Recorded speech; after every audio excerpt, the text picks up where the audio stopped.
you're okay with. I mean, probably less than an hour is for sure the answer. Okay. Yeah.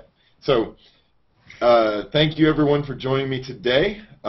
We have a very special guest from AirWatch, the chairman, Alan Dabbiere, and he is going to be talking to us about some of his prior experience and maybe answering some questions as well from the audience. So, Alan, how are you doing today? I'm doing really well today. Thank you for having me on the show today. Well, thank you so much for coming in. We know you're a busy guy, so we really appreciate an hour of your time.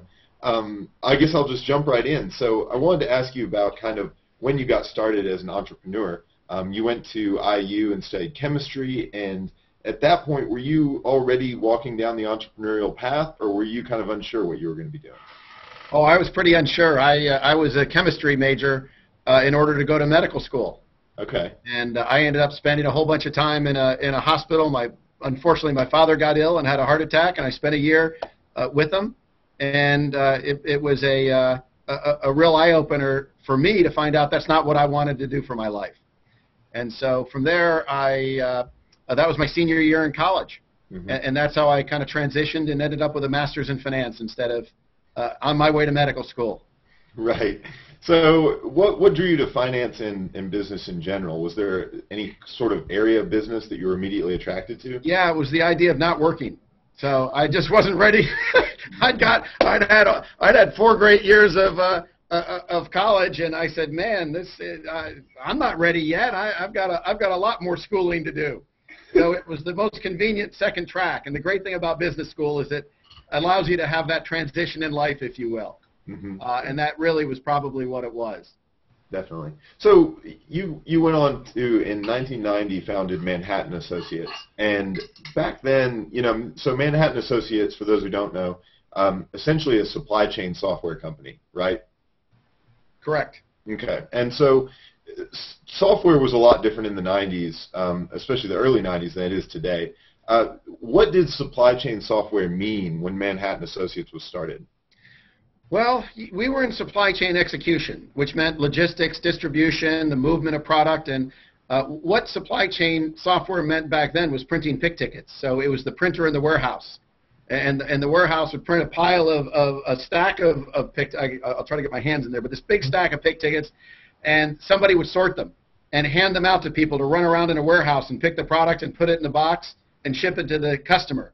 And I looked at that. I had come out of my graduate school, gotten a job with Kurt Salmon Associates, mm-hmm. and they were a consulting firm for retail and consumer goods.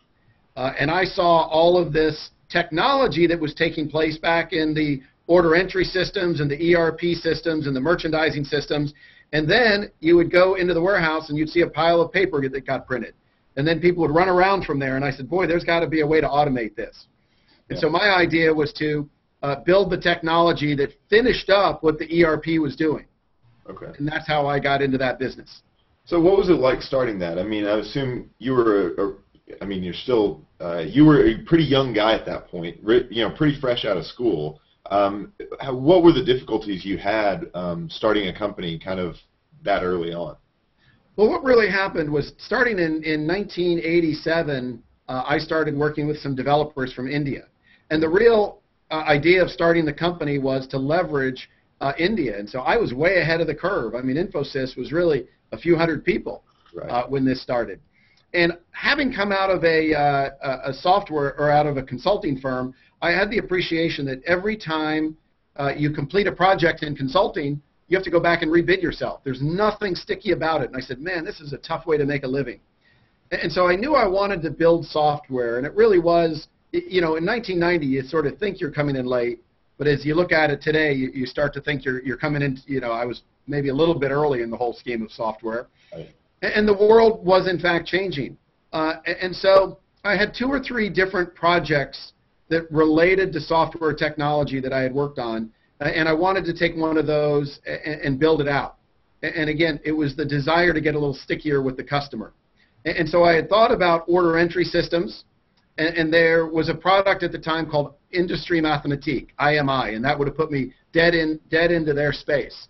And I started to think about that, and I said, there's not a company in the world that's going to want to risk their entire order entry system in business on 3 guys and a dog and two of those guys are from India. Right.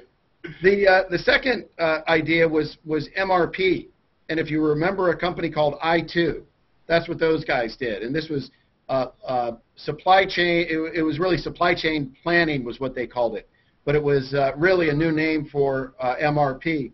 And I had done some project work in that, and I really found out that the integration was worse than the actual product itself. There was no way to really scale it. And the third area that I had worked in was this logistics and distribution. And I found a really simple product that I could link into where the product was, the ERP was kicking out the paper, intercept that feed, and replace it with a software package, and eliminate all of that manual process that was taking place. And then the great thing was, we were doing this in retail right at the time there was a tectonic change in the retail industry. And there was an initiative called Quick Response that I had worked on.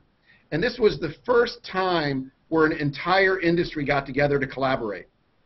And it was the replacement of huge shipments that were going from manufacturers to retailers to scan-based and demand-based replenishment. We literally had a customer that went from 6 orders a month to replenish warehouses for Kmart to 17,000 orders a week. Wow. And every order needed a barcoded shipping label. And I don't care how good your people are in the warehouse, you cannot draw a barcoded shipping label. And Right. so we found a market niche and really jumped on it. And before you knew it, within 2 or 3 years, we literally owned every supplier to retail. Wow. And so rather than going directly into warehousing, we kind of came at it at the side.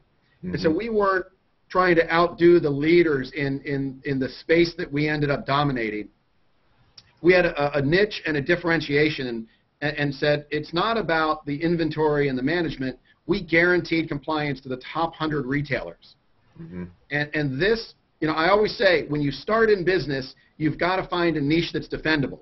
Yep. And it's kind of like playing Risk. If you start and win Australia, you get 2 extra armies every turn. He who wins Australia wins the world. It's small, it's defendable, and you can spread out from there. That's great. I'm really happy to hear you say that. I've been reading Crossing the Chasm. I don't know if you read that book, but about. I lived it. Okay, I crossed it before it was even a book. It sounds like you did, because what you said is exactly what they say in that book. So I'm glad to hear a second opinion on it. Okay, so as you're building Manhattan Associates, the internet comes along. And that, in software and logistics has been kind of groundbreaking. How did you see the industry change as the internet starts to come in and, places like Amazon start really leveraging the internet to make their logistics systems even better? It was funny. I had a lot of employees that came to me and said, we've got to embrace this internet thing. We need graphical user interfaces. And to be honest, I think more was made out of the internet early and less was made about it late. It was truly a huge change in the way companies communicate. But I think everybody globbed onto it in the wrong areas, and it was e-commerce, and it was almost, people wanted you to change before your time because there was so much silly money that was going into it. Yeah. And to be honest with you, it kind of hurt us because we had an established, profitable business, and everybody said, well, wait a minute, there's all these companies that are saying they're doing internet distribution. Well, I'm going to hate to say it, but a company still has to have trucks and ship and do all those things. And we had competitors that were getting $20, $30, $50, $100 million in capital to go be we're the internet warehouse management company. Right. And we had to grind all that money and, quite frankly, dumb money out of our industry. Now, the reality was, over time, every company learned to transfer information about their shipments, their products, their product designs, and supply chain visibility became a very important part. But the cart got way before the horse in enterprise technology. Everybody wanted to find something to do on the internet, whether there was something to do or not, instead of letting it take its natural course. Yeah. And I think we were really smart about letting our company take the natural course, and this is why in 2001, 2, and 3, we had our best years ever. A lot of the internet companies and the nuclear winter that happened in technology, we completely missed. Those were some of our best years in growth because this is when enterprises, the the internet companies that didn't have a real business model went into the nuclear winter. Yeah. The companies that were watching what enterprises were doing to use the internet and providing them technology that let them take advantage of it actually did very, very well, and we were one of those fortunate companies. Yeah. So, I mean, you got to see that kind of internet age blossom and then crash down, and obviously we're kind of coming on the upswing again. You know, were those companies like hurt by the fact that investors just got a little crazy in just throwing money at them even when, you know, it didn't make any sense? You know, they were companies that really just shouldn't have existed. Yeah. I mean, could you imagine that you were a really successful mail order company that sold shoes, and all of a sudden someone steps in and says, well, wait a minute, I just got $100 million. I'm going to sell you your product at a loss. I'm going to ship it for free. I'm going to build a bunch of warehouses, and if I get big enough, I'm going to be successful. Right. And that was true in software as well. We had warehouse management, e-commerce warehouse management software companies popping up all over the place that were getting a deal here and a deal there, and you know, and they didn't have to have a profit. They didn't even have to have a business model. Mm-hmm. And so I think there were a lot of real businesses that got hurt. I think there were a lot of software businesses that got hurt. And then there was the rationalization. And the companies that really shouldn't have existed at all disappeared. Some of them weathered it and found real business models. Right. Like I said, the ones that had real business models actually came out of it and did really, really well. Yeah. I think we're in a much more rational time today. Yeah, I think I'd agree with you there. So let's move on to AirWatch, because this is your big thing that you're working on now. The new thing. Your new thing, yeah, and I have no doubt that you'll have other new things to talk about down the road. But for AirWatch, so tell me what the company does and what you do at the company, just so that the audience has an idea. Great. So we are the world's largest provider of the systems that secure and manage and deploy modern phone technology. So iPhones, Androids, iPads, etc.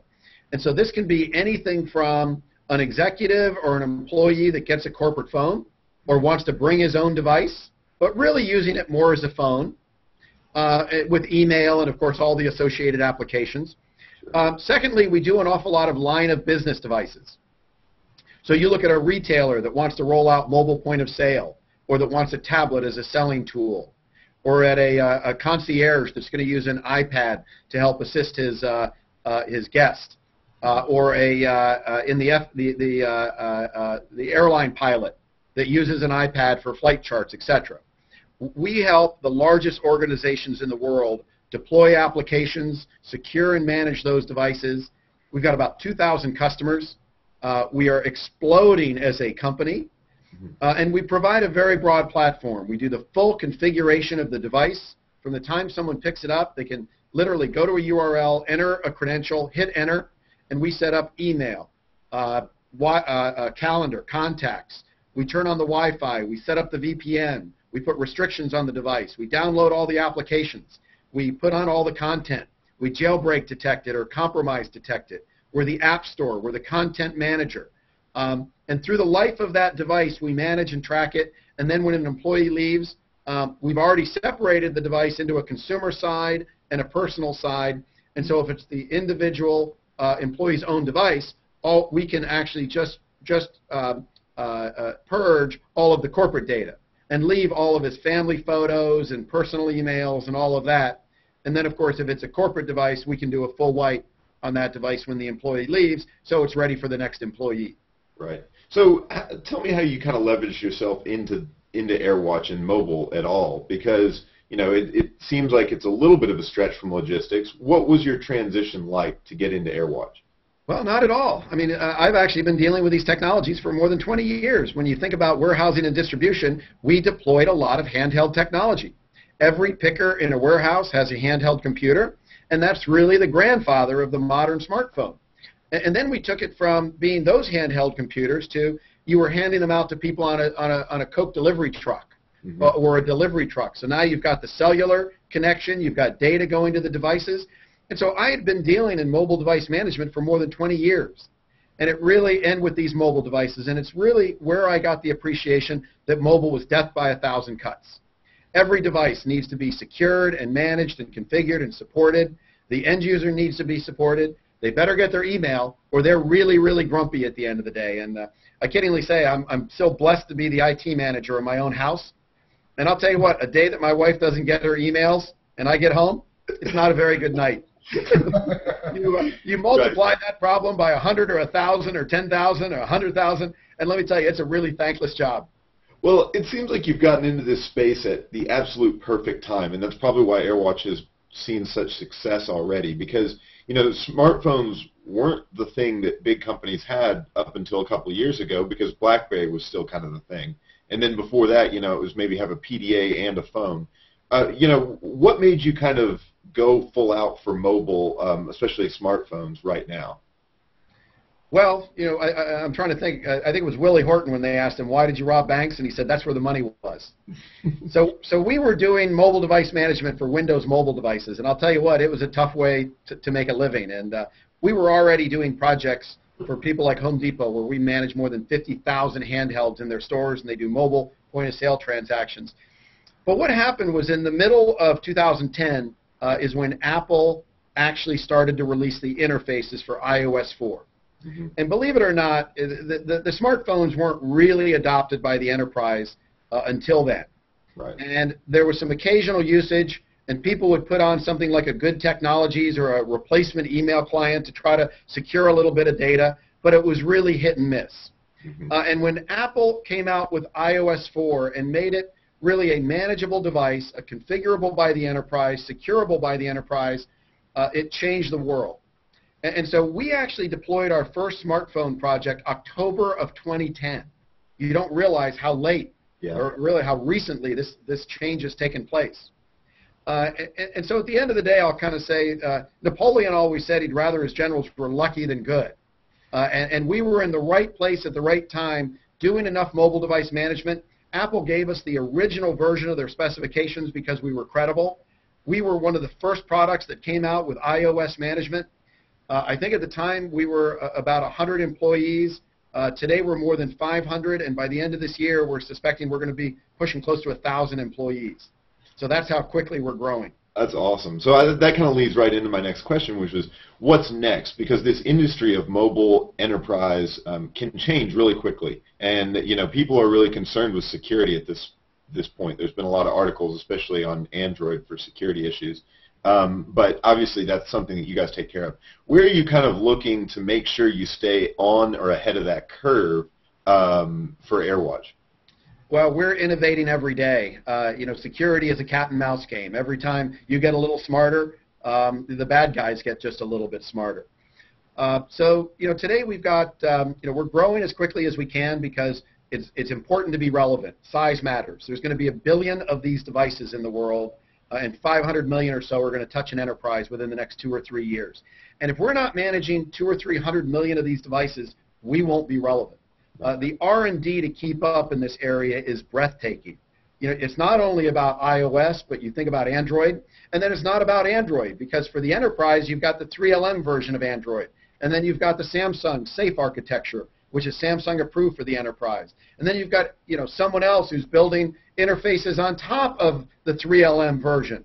And so you're seeing a real splintering as all the manufacturers are trying to jockey for a better position, a differentiated product, and we haven't even brought the Microsoft guys into the fold as they continue to develop for the enterprise. And so economies of scale become critical, growth becomes critical, broadening the footprint. You know, so many of the people in mobile device management do configuration management. And I say that, you know, compared to Maslow's pyramid, that's the food and shelter of MDM. If that's all you're doing, you're barely in the business. You're just showing up.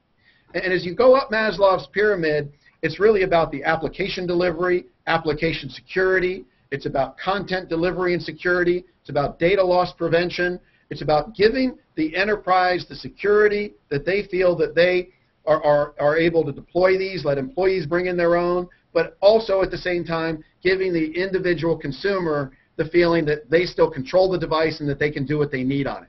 Right. And let me tell you, it takes a lot of technology to be able to balance those two constituents. And so we are constantly growing our development team and innovating to make that happen.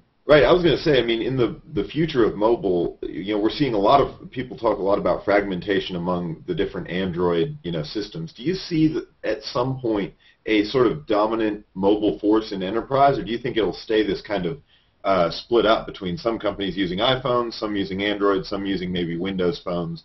What do you think about that? Yeah, I think the day of one operating system is over. Windows enjoyed a monopoly, and Microsoft enjoyed a monopoly for a long time. But I think the horse is out of the barn, and people want choice, and people there's variety, and so I think we're actually going to continue to see a bit of a fragmented platform. Again, different versions of Android. I wouldn't count Microsoft out yet by any stretch of the imagination. So I think that it's going to be a heterogeneous environment, and we're all about mobile choice. There are different strokes for different folks, and we think that the enterprises are embracing the heterogeneous nature, letting people consumerize and bring in their own technology as long as it's got the security that they need. Okay, good. So my last kind of question, for people who are maybe coming out of college now or a few years out, looking to get into entrepreneurship in some kind of technical field, what advice do you have for them? Should their focus be on getting more technical training, or just kind of being more creative and thinking, paying attention to the industries they like? What do you think there? Yes and yes and yes. You've got to love what you do, number one. Being an entrepreneur is pretty darn tough. Second is good ideas are hard, but executing them is even harder. And I love the expression 90% of life is just showing up. I didn't plan to get into mobile. We actually started this business on public wireless, and it was running hotspots. We run Panera Bread's wireless network, for example. So anytime you fire up your laptop at a Panera Bread, you're on a network that we run. And from being, you don't find great ideas in conference rooms. They're out in the world. And so you start your business doing this, and then you find a little vein of gold, and then you start to follow that gold. And you don't find the start of the vein in the conference room. You find it out in the field. And so you go out and find something that you're passionate about and that you're willing to work really, really hard on, and then you keep your ears open and your eyes open. You find things that people want, and then you find what they really want. What's that niche? What is it that people haven't done yet? You don't want to go try to out-SAP SAP. But I always say you want to be a monopoly. And I don't care if you're the best sub shop within a walking distance of an area, you've created your own monopoly. Mm-hmm. And then you can start to work off that and expand your idea. But if you can't find that one idea that you're the best in the world at, and I don't care how small it is, you've got to find that one area where you are the best, where it's a niche that you can own, you exploit it. You're constantly looking for that next niche or that way of growing it out, but if you don't get that first piece of traction, you'll never be a huge success. And this happened to me at Manhattan Associates. We really started out printing pick tickets. We identified the fact that the world was changing with quick response, and we didn't mean to go into warehouse management software. We ended up there from an idea of how to print pick tickets and then how to print barcoded shipping labels. Mm-hmm. And with AirWatch, we started out in the wireless network space, but it got us to understand that what was really the value was the endpoint, and from the endpoint was the smartphone. And again, as much as the expression, I'd rather be lucky than good, but the harder you work, the luckier you get. Yeah, that's really good advice, and that's after reading so much of Crossing the Chasm lately, you seem to just read that book to me right now. But I guess smart people think alike, so. At this point, I want to introduce you to the rest of the guys in the audience. Mark Holmes is down at the end. We've got Denny Mew in the middle, and then Christian Reyes, and you kind of talked to Christian before. So these guys we all write for Minority Report, and we all like to be in this hangout every week, and we really thank you for coming on. Do you guys have any more questions or kind of things to talk about? Go ahead, Christian. I'm chomping at the bit. I know. I'm quiet. AirWatch, in my research of the company, doing the article last month, I came very impressed with AirWatch. And one of the first things that came to mind when I was doing that research was they just beat RIM at their own game. without the hardware. You guys do everything that they provide for enterprise, what they mean for enterprise, but across all devices.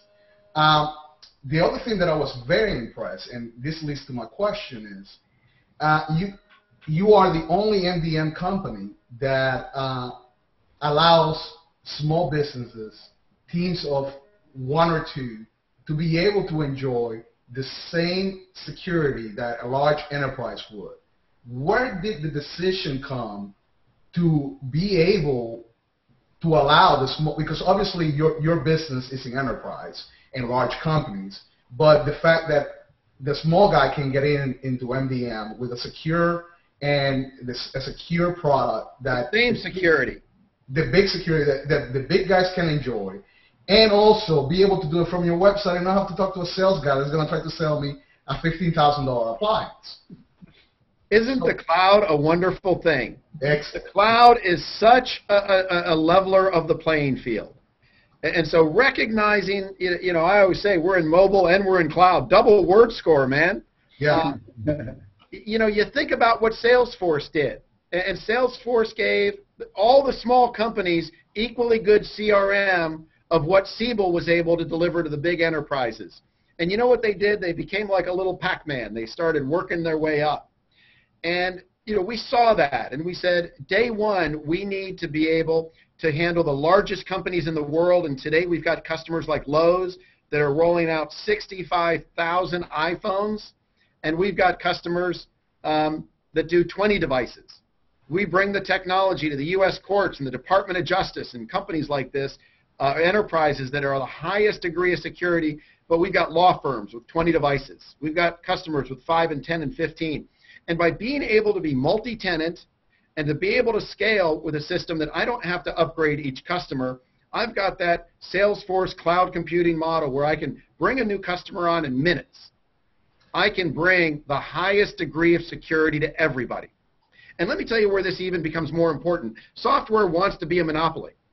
And, if I sell a $1 billion boat build and I get a 5% margin, I'm clicking my heels.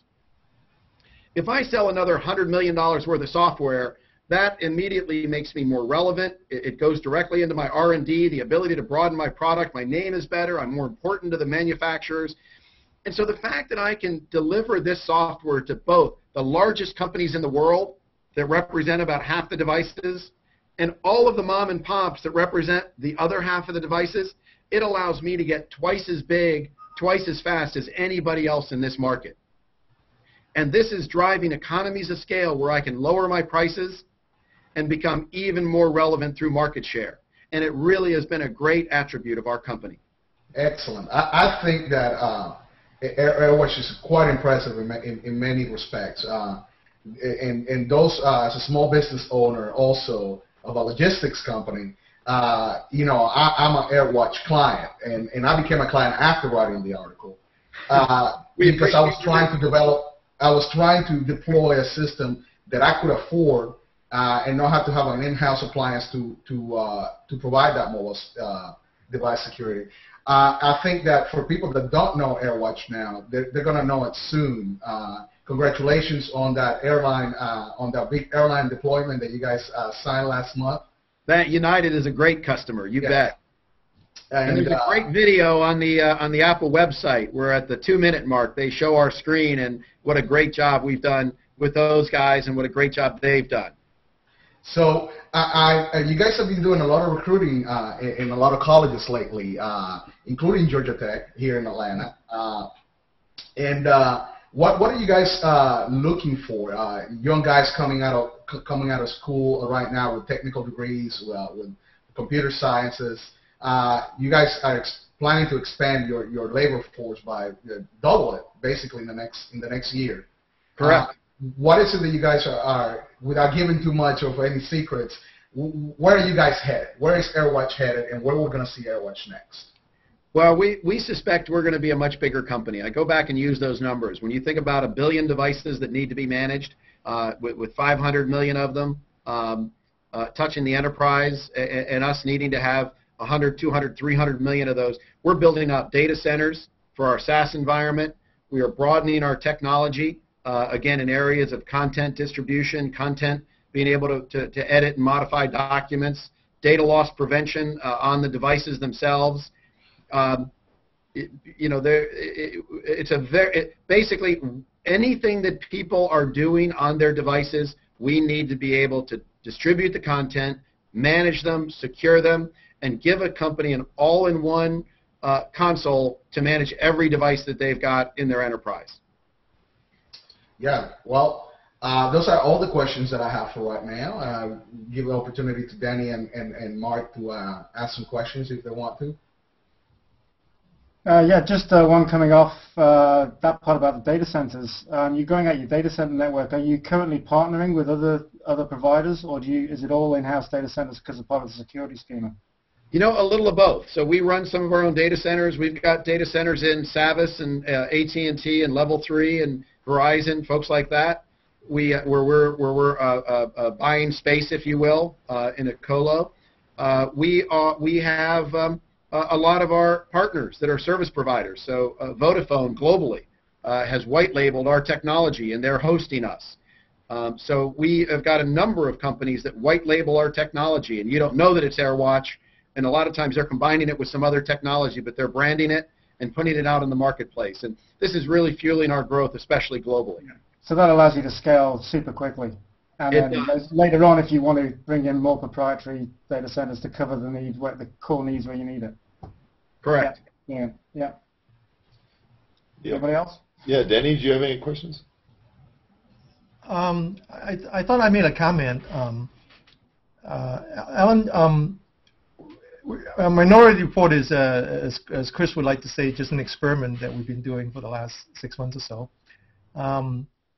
If you have a chance, check it out, and you will see that we like to write about entrepreneurship, because all of us are entrepreneurs at different stage. So the comment I'd like to make is really meant for some of our audience or readers, which is that I think most young entrepreneurs coming into entrepreneurship thinking about a technology. And then the question is, how do I make that technology into something? And I think even Carl was asking the question, how do you make the leap from doing this and to doing that? And your answer was really good in that you said it wasn't much a leap. And the reason it wasn't much a leap was that I believe your investment was made on the customers. And so for you, it was very logical. I was serving this customer, they had a problem, and now I find another problem, so I was serving them the same way that I was serving them before. And I think that's probably the lesson that I want our readers to take away today. Yeah. I think you're spot on. The more you listen, the more you learn. And your customers are great at telling you and guiding you. And I'm a firm believer in business. It's a little bit like poker. Every hand's a winner, every hand's a loser. There is no such thing as a bad business, because businesses are meant to change and morph. And, you know, if I was dealt the hand that Steve Jobs was coming back in and told, look, you've got the second best operating system in the world, you are getting pummeled by your competitors, you've got way too many products, none of them lead, this does not look like a great hand. And here's a guy that was able to take a step back and say, what are our real strengths and where do we move the company next? And I think this is true and a lesson for every company. I heard the expression where a CEO said, my God, you know, our growth isn't that great right now. We're the best house in a really bad neighborhood. Trying to say, hey, I'm a good executing company. I'm just not doing the right things. And I'm thinking to myself, isn't that your job as the CEO, to find a better neighborhood? Yeah. Change the nature of the business. That is what a CEO does, is look strategically at where do I take it next year? Not how do I farm and harness what I did last year. Now, feeding into that, you were talking about the Manhattan Associates in terms of how you had this core capability of device portfolio management and how that's basically formed the foundation of the new venture. Are you constantly looking at your own business and some internal processes and thinking, could this become a market for somebody else? How can I outsource this? How can I become the outsourced product for something? Are you constantly looking inside to see what can go outside to something new? Well, we're doing two things. We're constantly looking at our space saying, how is somebody not going to come in and outdo us? What are the things we need to do? How do we reduce costs? People keep saying, well, gee, this is looking like it's going to be a commodity in the a commodity space to manage and secure smartphones. And my comment is, I don't like to use the word commodity. I think it's a little like Walmart. A lot of people call Walmart commodity retail, and there's nothing commodity about it. You try moving that amount of goods or build another retailer that has that size and scale. They may be low price, but they're not even close to a commodity. Our job is to drive costs down for our customers, give them better product at a lower price that becomes a de facto standard so that we can do the best for them at those lowest prices. And we do believe that that's where this market is going. But there's nothing commodity about doing something like that.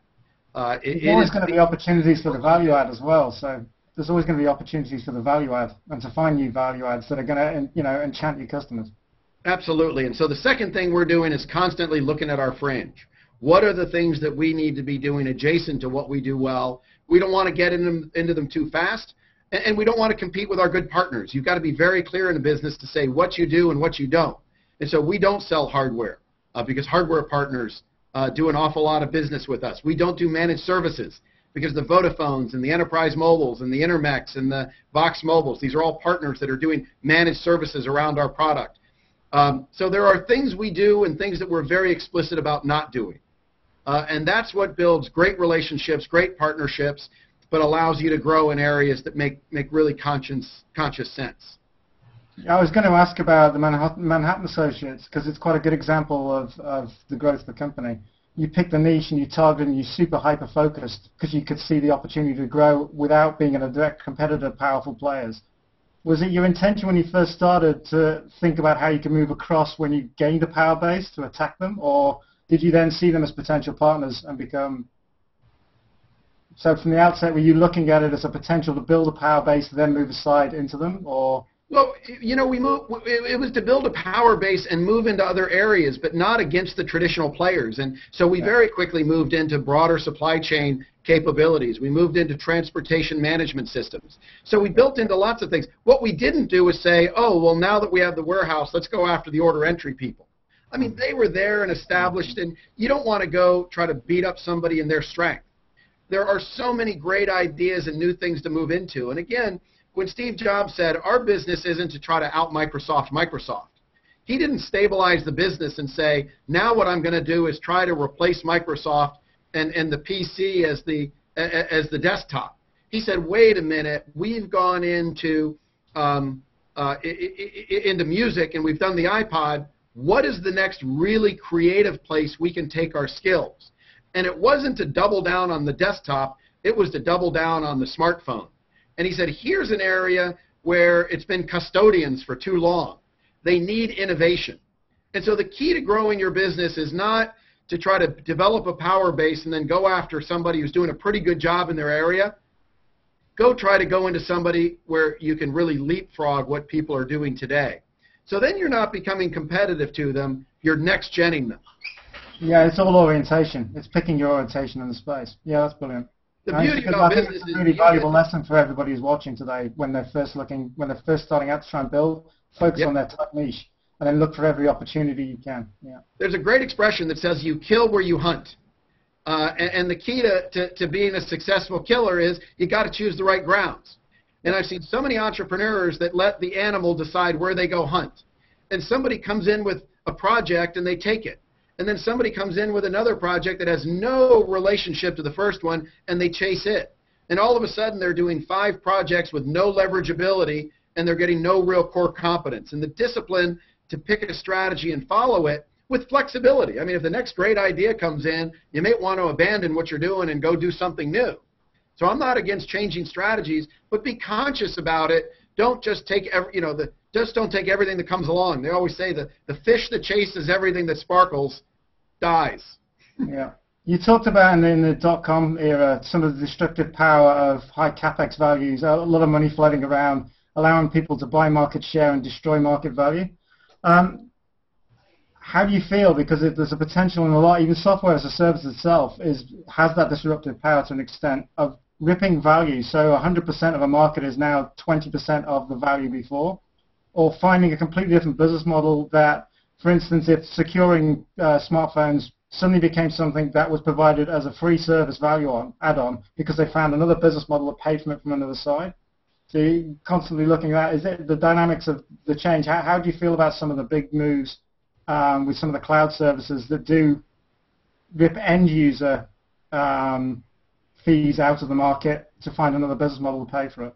Hey, we're thinking every day about that, and this is where you have to outdo it to be competitive, and you've got to think about competitive differentiation and defendability, and so the idea that I can give everything away for free, somewhere you've got to start making some money, and so God bless Google, and they've said, look, I can give you the cell phone operating system because I can make it up on advertising. I'm just not sure that there's a lot of enterprise software that you give away for free and make up somewhere else. But listen, I'm not going to tell you we're not thinking about it every day. I mean, the entire Salesforce.com thing of $5 a seat compared to what you were paying with software before software as a service. I mean, the customer resource planning software per seat, the differentials are huge. Totally. Well, I don't know where you're buying Salesforce.com from, but we're paying more than $5 a seat. They're a pricey piece of software, and they clearly bring value because we pay the bill. And they know how to have, it's the old saying of freemium. You've got some market segments that you may have to give away and others that you don't.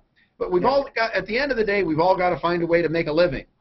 And my belief is that this area is so ever-changing, and the R&D and the cost of development are horrendous. I didn't want to go from 100 to 500 employees in the last 12 months and move to 1,000 in the next 12 months. I have to do it to keep up. Mm-hmm.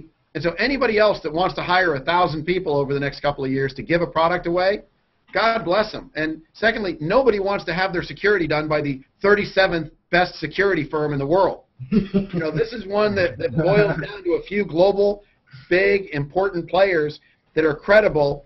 And the other thing is, it's not going to be one of the hardware or operating system people. It's got to be done by Switzerland.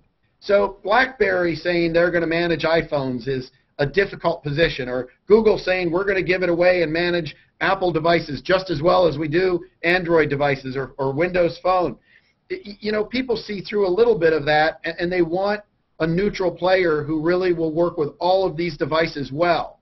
That's going to be my takeaway to that slogan, is it's got to be done by Switzerland. I'm going to take that one away. Well, that leads into my next question, which is one of the other impressive facts about AirWatch, is that in an industry where the norm is venture capital and big firms investing in technology companies, it's a little secret that you guys will be able to do it with no outside funding. How does a company like AirWatch first scale, B, keep a war chest, and keeps going strong, doubling the workforce every 12 months with no outside funding? Well, I built Manhattan Associates with no outside capital, and we went from 30 to 800 employees in 3 years profitably. And I think that speaks to good execution. You don't need to just spend a lot of money to get things done. You can actually have a good product with a good value proposition that's priced right, and if you sell enough of it, you're going to be able to scale. And so our prices are half of what our competitors are. Yes. We have used way less capital than any of them to build the business, and we're more than twice the size in headcount of our largest competitor, the number 2 player. And so I think it speaks to great execution, a product people want that's priced appropriately, and a workforce that really wants to go out, and we treat nickels like manhole covers. We do it for our customers. I think it just shows good execution on the company. I've done it once. Now, it doesn't mean that we don't have a war chest. I mean, Manhattan's got $1 billion market cap. So like I said, I own 60% of that when I took it public. You can do some of the math. We're very well funded. That said, I don't need to blow all that in one company, and I'm not. We are using far less capital than any of our competitors. And again, I just think it speaks to the fact that we designed the right product, customers want it, and we're selling a lot more of it than any of the other players in the market. I think Carl just made a good point. It's like good execution is an understatement with kind of impressive numbers. I'd be scared to death if I was one of our competitors. Yeah, that kind of scaling is phenomenal. I would be scared if I were RIM because, Apple and Android attacking them on the hardware side, and you guys are not a competitor to RIM, but you're enabling other platforms to be a competitor to RIM where they are the strongest, which is enterprise email, communication, and security. RIM, God bless them, but they fell asleep for a couple years, and a couple really critical years, and the world snuck up on them. I think people were saying to them, you need a better browser, you need a better user interface, you need something that's more appreciated by your user, and they thought that they just had a lock. It's the old, only the paranoid survive, and don't believe your own BS. Mm-hmm. I think that they let themselves get a little insulated. So we didn't cause what's happening at RIM. We may be enabling the speed to adoption by the enterprise of the devices that consumers want to carry, but we didn't quote unquote do anything to RIM. They did it to themselves. Correct. And what's really going to happen is that mobility and technology, I keep saying it wants to be a monopoly. It wants economies of scale. And the numbers of devices that the Android manufacturers and that iOS is delivering by comparison to RIM, it's growing at such a pace that RIM will just get lost on the wayside. And I always say that the side of the road is littered with technology companies that didn't scale and market. And RIM is starting to lose the economy of scale battle to where they just won't have the horsepower to develop the software that people want or to deliver the hardware that people want. Once you become a niche player, there's a card game called Feudal Wars where the winner of the previous game has the advantage in the next one. And that's what happens in technology. The rich get richer and the poor get poorer. And I think RIM is just starting to become irrelevant. Well, I kind of like to congratulate you on your success and your future success, because I think one of the key to your future success is similar to what you said, which is you kill where you kill where you hunt, and of course the other saying is that you don't crap where you eat. Yeah. and I think you said that well when you talk about who are your partners and where's the niche and how you would succeed going forward. And I think my observation listening to you is that your future success is going to be hinged on the fact that you have latched on to a very important trend, which is that our professional life and our personal life are merging.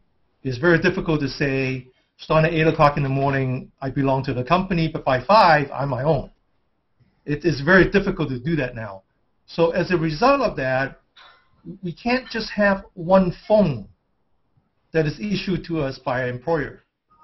The days of the RIMs where they monopolize that market is gone, right? Because given the choice, we would like to have either iPhone or Android. And somehow, because at the same time, our professional life and our personal life are merging, we all want to have a say as to what phone we want to carry. So that heterogeneous environment that you talked about is the trend. And because you understand that, that's going to be your future success. Well, I have a question about your the future of mobile that I want to get your thoughts on, and this is sort of a out there question that no one knows the answer to. But Google's glasses, what do you think of them? Hey, I think they're great. I don't, ever since Dick Tracy went to his watch and could talk, we knew that there was going to be a cell phone. It was a matter of who could really get the technology. So I go back to that expression. Good ideas are hard, and executing them is even harder. We all know that we're going to have much more mobile computing. We're going to have computing built into our clothes. It's going to monitor our health. We're going to have computers in our glasses that are going to tell us where to go. They're in our cars. They're going to be in our windshield to tell us where to drive. They're going to be in our bumper to tell us when to slow down. They're going to be in your heart when you've got a heart problem, and it's going to tell your doctor what's going on so that we can, it's going to be monitoring your blood sugars if you're a diabetic. So putting computers and glasses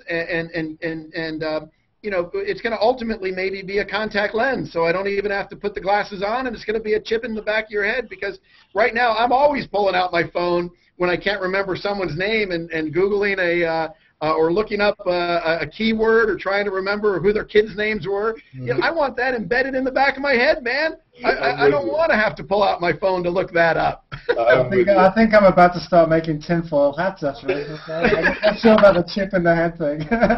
So how long before we see AirWatch MDM on those devices? Are you guys looking right. at Well, we monitor a lot of health equipment. We work for a company, Home Care Home Base, that's got 50,000 home health care nurses in the field. And we make sure their mobility works, and it's mission critical. But the answer is that we do a lot of machine-to-machine readable interfaces already. We monitor printers and batteries and carts on wheels and devices that are used in healthcare. So the answer is we're right there. Okay, I need to do better research then. Can I ask just in relation to people using their own devices and feeling comfortable with their own devices? What do you do to make people feel that they're not being over-monitored when it is their personal information and their personal connections? Because obviously the company needs them to be able to lock down a device, but the individual might be concerned as they come into an organization and says, hey, we've got this monitoring software we're going to put on your phone that you've brought in with you. How do you make them feel comfortable around that, and what protections does the person get themselves?